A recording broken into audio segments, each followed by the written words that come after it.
This is Earl Nightingale. I'd like to tell you about the strangest secret in the world. Some years ago, Albert Schweitzer, the great doctor and Nobel Prize winner, was being interviewed in London, and a reporter asked him, "Doctor, what's wrong with men today?" The great doctor was silent for a moment, and then he said, "Men don't think." And it's about this that I want to talk with you. We live today in a golden age. This is an era that man has looked forward to, dreamed of, and worked toward for thousands of years. But since it's here, we pretty well take it for granted. Ours is a land of abundant opportunity for everyone. But you know what happens? Let's take 100 men who all start even at the age of 25. If you asked any one of them if he wanted to be a success, he'd tell you that he did. And you'd notice that he was eager toward life. There was a certain sparkle to his eye, an erectness to his carriage, and life seemed like a pretty interesting adventure to him. But by the time these 100 men reach the age of 65, only 5 will have made the grade. Only 5 are successful. When we say only 5% achieve success, we have to define success, and here's the definition. Success is the progressive realization of a worthy ideal. If a man is working toward a predetermined goal and knows where he's going, that man is a success. If he's not doing that, he's a failure. Success is the progressive realization of a worthy ideal. Rollo May, the distinguished psychiatrist, wrote a wonderful book called Man's Search for Himself. And in this book he says, the opposite of courage in our society is not cowardice, it's conformity.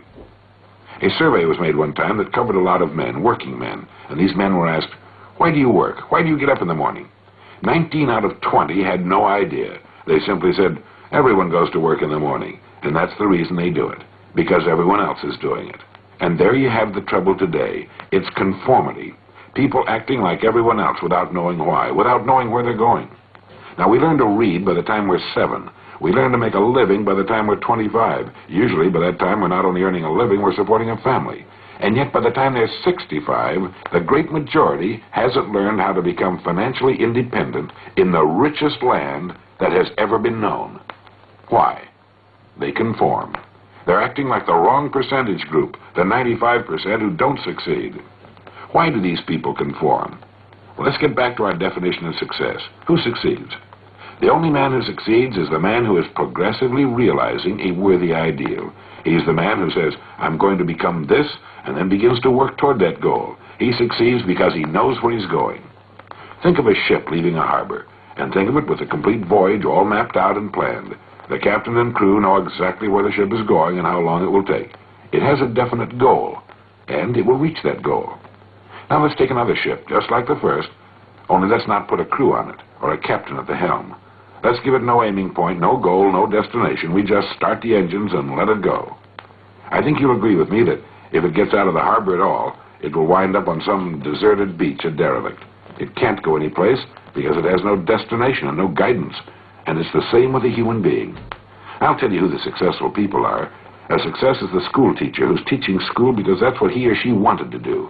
The success is the woman who's a wife and mother because she wanted to become a wife and mother and is doing a great job of it.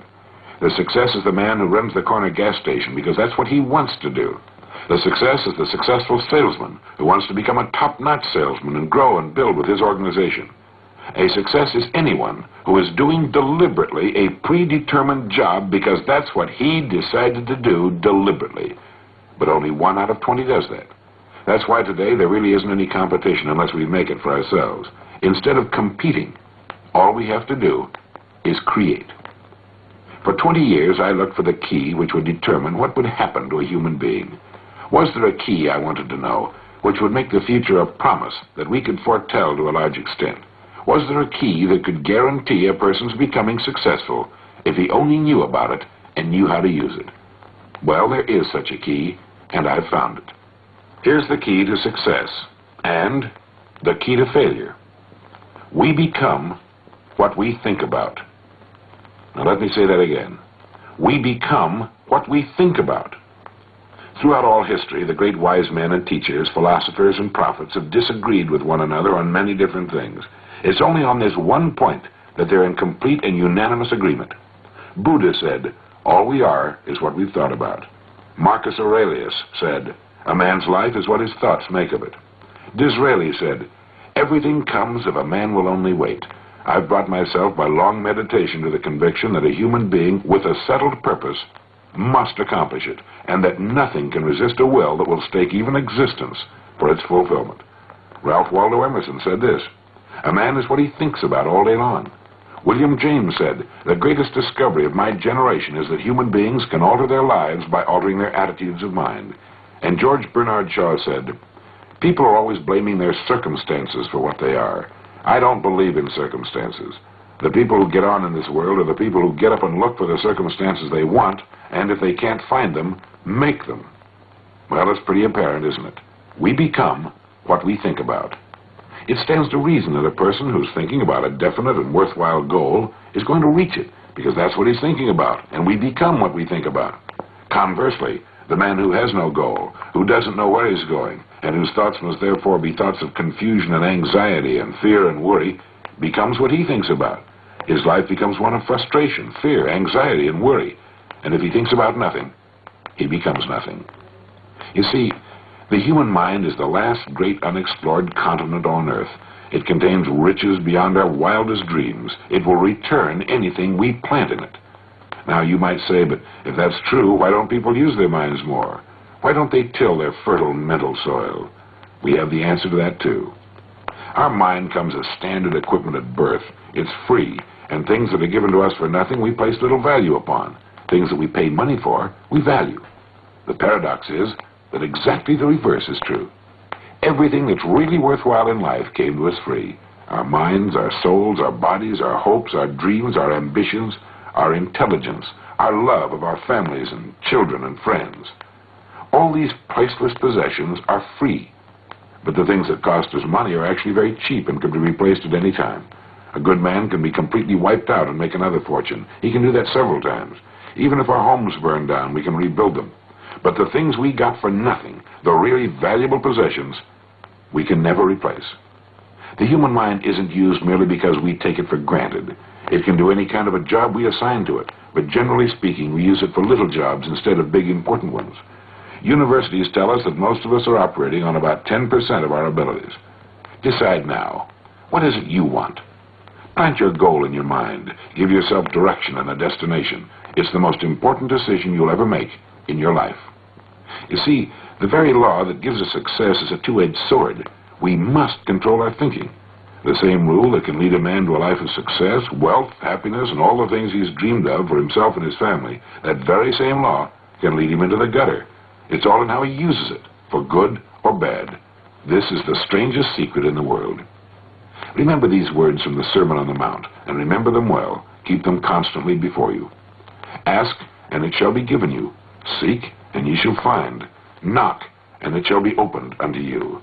For every one that asketh receiveth, and he that seeketh findeth, and to him that knocketh it shall be opened.